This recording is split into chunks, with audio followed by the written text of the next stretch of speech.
I used to think family was like a fire you fed with your own soul. Every sacrifice, every dollar I stretched thin, every dream I buried just to keep the flame alive. But then, I handed my sister my heart, wrapped in a simple envelope, and she crushed it without a second thought. That was the moment I realized some fires only burn you. But before we dive deeper, hit that subscribe button and don't forget to drop your hometown in the comments. I'd love to know where you're tuning in from. Let's get into it. My name is Ethan. I'm 32, a history professor who's fought tooth and nail for every inch of the life I've built. I lecture about revolutions and wars, but my own story, it's been a quiet battle, waged in the hidden corners of a family that barely saw me. Growing up, I was the shadow to my sister Nora, 7 years younger, the one who could do no wrong. When she was born, the world shifted. At 12, I was making dinner, scrubbing pots with hands raw from the wok.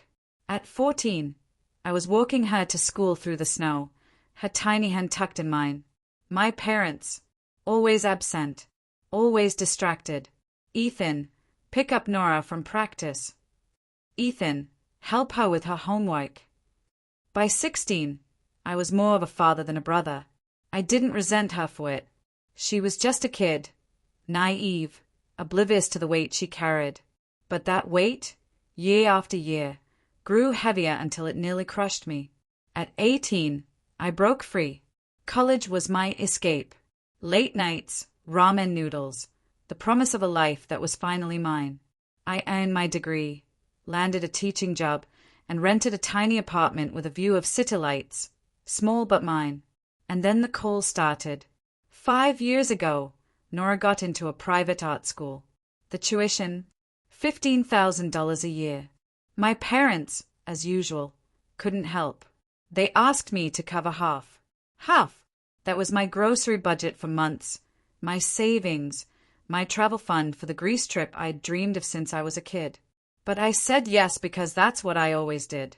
For 5 years, I bled for Nora's dream. Thousands of dollars sent every semester. I taught extra classes, canceled weekends away, lived off coffee and toast. When the money ran out, my friends slowly stopped inviting me to dinners or trips. My apartment, bare. Every dollar was for her. Did anyone thank me? Did Nora even notice the nights I stayed up juggling bills to keep her in school? No. I was just the invisible ATM. When Nora graduated last summer, I thought, finally, this would be my moment. I could save a little for myself, maybe buy a decent chair, or breathe for once. But then came the request. Nora needed a place to live. Of course, I found her a studio apartment, paid her first few months' rent, helped her settle into her new graphic design job. At first, the texts were warm, full of gratitude. Ethan, you're a lifesaver. But then the text stopped. The gratitude turned to silence. Her 24th birthday came, and I wanted to give her something meaningful. I drained my savings, $15,000, paid her rent for an entire year. I tucked the paperwork into a red envelope, her name written in ink like a vow. I drove to my parents' house for the birthday party, the envelope heavy in my pocket. The house was alive with music, chatter, strangers. Nora, in a shimmering blue dress, moved through the crowd like she was untouchable.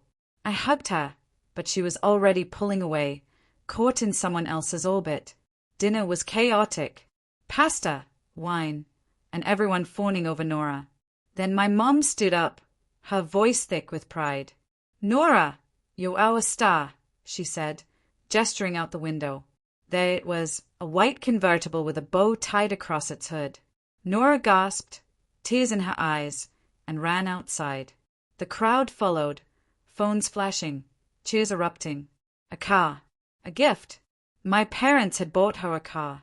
When I turned 24, they gave me a $15 bookstore voucher. But Nora? She was the center of the universe. When it was my turn, I stood up, heart pounding, and handed her the envelope.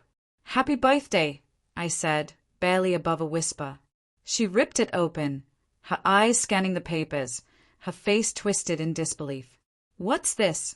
she spat, her voice sharp. Seriously, Ethan? This is your gift? You're supposed to pay my rent, not this garbage. Mom and Dad got me a car. Something that actually matters. This is pathetic. The room froze. My stomach sank. I tried to explain, but she cut me off. I don't care, Ethan. Next year, give me something real. Something that shows you actually care. My mom cleared her throat. Maybe it's time you leave. Don't spoil Nora's night. I grabbed the envelope, trembling, and walked out. The drive home was a blur, rage and tears blending as I hit the road. That night, alone in my apartment, I broke. I sobbed, not just for the words Nora had thrown at me, but for every year I'd given them. Every dollar, every moment of my life. I'd kept their fire burning, and they let it burn me alive. The next day, I called my landlord, Mr. Hayes. I'm canceling Nora's lease, I told him, my voice cold. He didn't ask questions. You've always been solid, Ethan. I'll take care of it.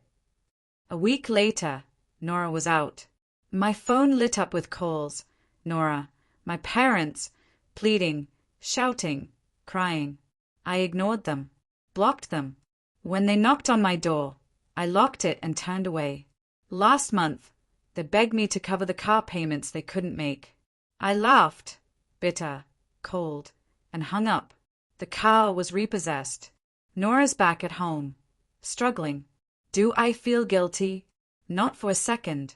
For the first time in years, I'm alive. I'm saving for that trip to Greece.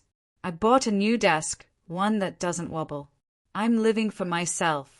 If you've ever carried someone else's weight until it broke you, drop a comment below. How did you finally break free? Because nothing tastes sweeter than letting go. Thanks for watching.